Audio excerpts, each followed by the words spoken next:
생선을 기억하실 겁니다. 우선 가수 승리와 순찰 경찰의 모습이 떠오르죠. 지난 2월에 있었던 사건이죠. 클럽 안에서 경비원들에게 얻어맞고 폭행 신고자에서 오히려 가해자로 몰려 사건이 커지는 과정도 생생합니다. 세계 최고 수준의 치안을 자랑하는 우리나라 경찰 대략 한 12만 명 안쪽이죠. 이 중에 25% 정도가 수사인력입니다. 이름에서 민중의 지팡이로 불리우지만 그 숫자만큼 비위 사례도 엄청 많습니다. 2016년 9월 어느 날 밤 택시기사와의 사소한 다툼이 신고자 신분에서 가해자가 된 뒤 수감자가 됩니다. 진술도 뚜렷한 증거도 없이 그저 자신도 모르게 재판에 넘겨진 뒤 또 한 번의 전과 기록을 안게 된 억울한 사연의 주인공, 오늘은 유정화 씨가 함께했습니다. 무죄, 무죄, 재심, 유 씨의 피 맺힌 절규입니다.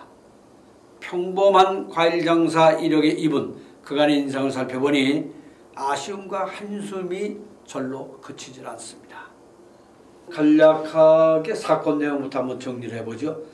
이 운전자와의 다툼, 우리가 흔히 가끔 볼 수 있는 우리 사회의 모습인데 어떻게 다 이런 게까지 번지게 된 겁니까? 네, 새벽에 술을 먹고 택시를 탔었습니다. 네. 택시가 신호 대기 중에 옆 길거리 편의점 옆에 노숙자로 보이는 사람들이 이렇게 무료급식을 기다리고 있었습니다. 그래서 안타까운 마음에 밥이라도 사드시게 돈을 몇만 원이라도 주고 오기 위해서 잠깐 기다려달라 했는데 택시기사가 짜증을 내면서 이렇게 시위가 약간의 언쟁이 있었던 사건인데 택시기사가 제 손을 이렇게 쳐버렸고 제 손등이 그 택시 안 플라스틱 부속물에 부딪혀가지고 손등에서 피가 나는 겁니다. 그래서 제가 신고를 하게 됐는데, 신고는 택시는 혼자 타셨나요? 네, 혼자 탔습니다. 혼자 타셨고. 네. 그리고 신고를 뭘로 하셨어요? 신고는 바로 그 길을 가다가 경찰관서로 가다가 그 순찰 차량이 있길래 네, 거기서 신고를 했는데 제 이제 손등에서 피가 흐르고 있고 이렇게 확실히 폭행을 당한 게 확실하니까 자기도 이제 겁이 났는지 택시기사도 나도 그냥 빵 한 대 맞았다 이런 식으로 구체적인 진술도 없이 추상적으로 뺨을 한 대 맞았다 이렇게 이게 쌍방 예, 다툼이 됐죠. 네, 이렇게? 쌍방으로 이렇게 지구대로 가게 됐습니다. 예.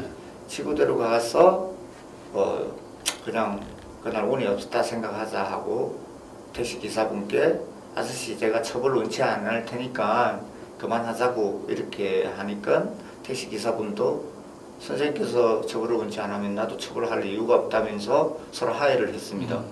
단순 폭행죄는 반의사불벌죄니까 서로 하해를 했으면 처벌 불허 의사를 밝혔으니까 기가 조치를 시켜줘야 되는데 또 그렇죠. 불구하고 예. 파출소로 연행해 갔습니다. 연행해 가서 거기서도 계속 이렇게 분위기가 이렇게 택시기사분을 이렇게 그 운전자 폭행으로 몰아가는 그런. 근데 그때 지금 그 유정화 씨는 왜 그렇게 몰아간다고 생각을 하셨나요? 저는 2004년도에 그 경찰에게 집단 폭행을 당한 적이 있었습니다. 경범죄의 잘못을 했는데도 불구하고 예. 그 경찰들에게 집단 폭행을 당해가지고 MBC 9시 뉴스에 이틀간 보도가 된 적이 있었습니다.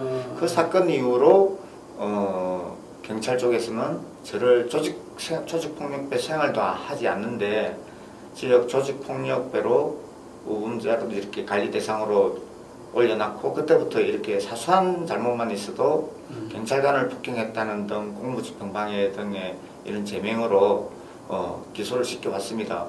그래서 공무집행방해 무죄가 밝혀진 것만 6건이 무죄로 밝혀졌습니다. 그럼 이제 일단은 그래도 가끔 술을 좋아하시는 모양이죠.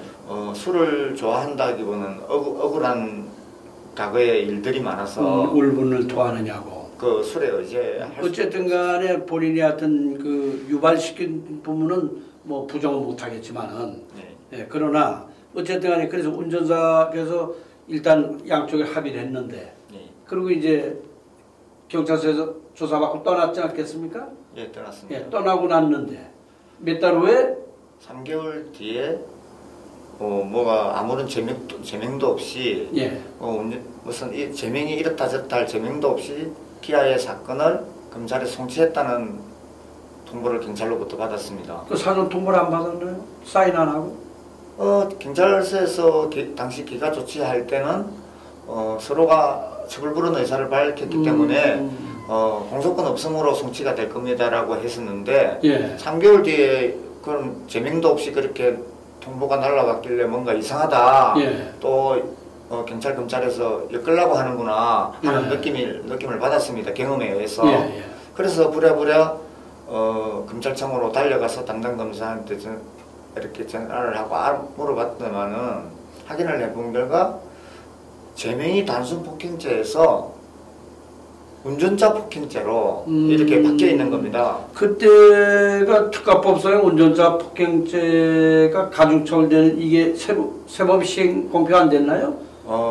되고 막 된 후였습니다. 그러니까 그러면 그것이 결국은 경찰 쪽에서 보면 한 건을 한다는 의심을 하지 않을 수가 없는데 일반 상식에 비춰볼 때는 그렇게 누구라도 생각할 수밖에 없는 거죠. 실적을 올리기 위해서 예. 과장해서 했다. 예. 자, 그런데 어떻게 당시에 운전자하고 합의를 했고 네. 뭐 큰 폭행 사건도 아니고 사소한 사건이 네. 어떻게 운전자 폭행으로 본인도 원하지 않았다는데.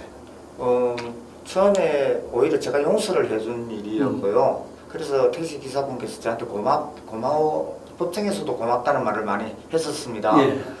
합의 같은 거는 당연히 제가 용서해 준 일이었기 때문에 합의금은 10원도 준 사실이 없습니다. 그렇죠. 합의금도 주지 않았고 택시비만 나이 드신 분이라서 형편이 어려운 것 같아서 영업용 택시고 해서 제가 택시비만 드렸습니다. 그 당시 운전자 나이가 어떻게 비슷한 또래였습니까? 아닙니다. 택시 기사분 말씀으로는 예. 본 나이가 79세라고 하셨습니다. 79세인데 그 밤늦게 네. 운전을 했고 시비가 벌어졌던 겁니까? 근데 네. 기록을 보니까 네. 본인이 맞은 것도 그 처벌을 원치 않는다 이렇게 네. 나왔는데 네. 어떻게 운전자 폭행죄가 됐나요? 아무런 무슨 진단도 없고 폭행의 흔적도 없는데 이렇게 검찰에서 제명을 바꿔가지고 운전자 폭행으로 이렇게 바꿨으면은 최소한 저를 불러가지고 조사라도 한 번 더 받고 이렇게 해야 될 건데 아무런 조사도 받은 사실도 없이 검찰에서도 조사 안 받았습니까? 안 받아서 통보도 없었습니다. 그런데 이미 확인해 보니까 3개월 뒤에 이미 재판에 넘겨져 있는 겁니다. 너무 황당하고 검사님한테 전화로 항의를 했습니다. 어떻게 이런 식으로 수사 절차가 진행될 수 있느냐 이렇게 전화상으로 물으니까 검사님께서는 하시는 말씀이 드릴 말씀이 없습니다. 하실 말씀이 있으면 법원에 가서 판사 앞에서 하십시오. 그리고 끊어버렸습니다. 그 검사는 지금 어디에 계시죠? 다른 곳으로 발령이 난 걸로 알고 서울에 저희가 한번 이분을 한번 확인해서 사실관계도 한번 다시 한번 확인되고 해봐야겠습니다. 정말 그런 사실이 있었는지 전화 받은 일이 있었는지 정말 검사가 그게 실질적 조사도 하지 않은 채 그렇게 재판부에 그대로 넘겼다면은 이거는 뭐 정말 큰 문제죠. 그러니 하지 말라고 하는 건데. 예? 그래고 재판을 넘겨져서 4개월을 그 실형을 사는 걸로 돼 있는데. 네, 4개월. 재판 과정에서 이 부분 안 따졌습니까? 따졌습니다. 어떻게 따졌습니까? 재판 법정에서 택시기사의 진술이 수십 번이 반복이 됐습니다. 예. 수십 번이 번복이 되고 심지어 재판장님께서 정인으로 나온 택시기사에게 정인이 자꾸 거짓말을 하고 있으니까 자꾸 진술이 계속 바뀌는 것 아니냐고 하면서 화를 낼 정도였습니다. 그 정도로 누가 들어봐도 택시기사가 거짓말을 하고 있는 것은 명확한 알 수 있는 부분이었고요. 가장 중요한 것은 우리나라 형사소송법은 307조 1항에서 증거재판주의를 증명하고 있습니다. 그래서 어떻게 그렇게 형법을 외우게 되시나요? 네, 이번에 너무 억울하게 이렇게 들어가다 보니까 이건 알아야 싸울 수 있겠구나, 모르면 당할 수밖에 없겠구나, 그런 생각이 들어서 법전을 지인들한테 넣어달라 해서 교도소에서 예, 거기서 독학을 했군요. 예, 독학을 했습니다. 근데 증거재판주 사실의 인정은 증거에 의해야 한다고 규정을 하고 있는데도 아무런 증거도 없이 저는 유죄가 인정되었습니다. 그렇게 재판정에서 따지다 보니까 소위 판사한테 찍힌 거 아닙니까? 판사들한테 뭐 이렇게 찍힌다는 표현을 일반 국민들은 많이 쓰시는데요. 사실 그 자체가 잘못됐다고 생각합니다. 그렇죠. 예. 억울한 부분이 있으면 따지고 당연하죠. 예. 그 따지기 위해서 재판을 받는 것인데 예, 그렇죠. 판사가 듣기 좋은 말만 들으려고 한다면은 그게 재판에 무슨 의미가 있겠습니까? 그래서 4개월을 징역형을 받고 네. 수감 생활을 한 다음에 네. 나와서 어떻게 이 항변을 하고 어떻게 했습니까? 보석을 제가 신청을 하지도 않았었는데 판사님 직권으로, 항소심 판사님 직권으로 제가 보석으로 나왔습니다. 항소를 해가지고. 네. 그럼 그 당시에 변호인이 달라붙었습니까? 국선 변호사분들이 뭐 이 사건에 좀 수사 절차에서부터 재판에서부터 법률 위반의 사실이 있는 것을 확인하셨어인지는 모르겠는데 국선 변호인들이 3분이 이렇게 바뀌었습니다. 하지도 않고.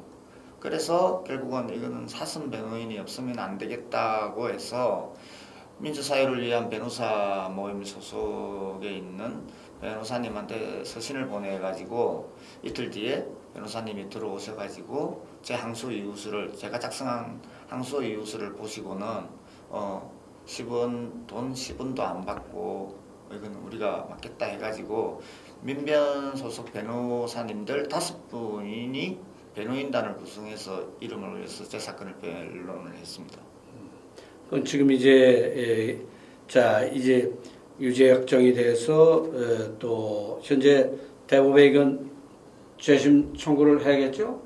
네, 그렇습니다. 그렇죠? 네, 그렇습니다. 분명한 어찌 보면 법률의 위반 사항도 있고 네. 수사 과정에서도 문제가 있었고 네. 여러 가지 문제점이 정말 많은 아주 자그마한 사건인 것 같지만은 모든 것이 함축되어 있는 네.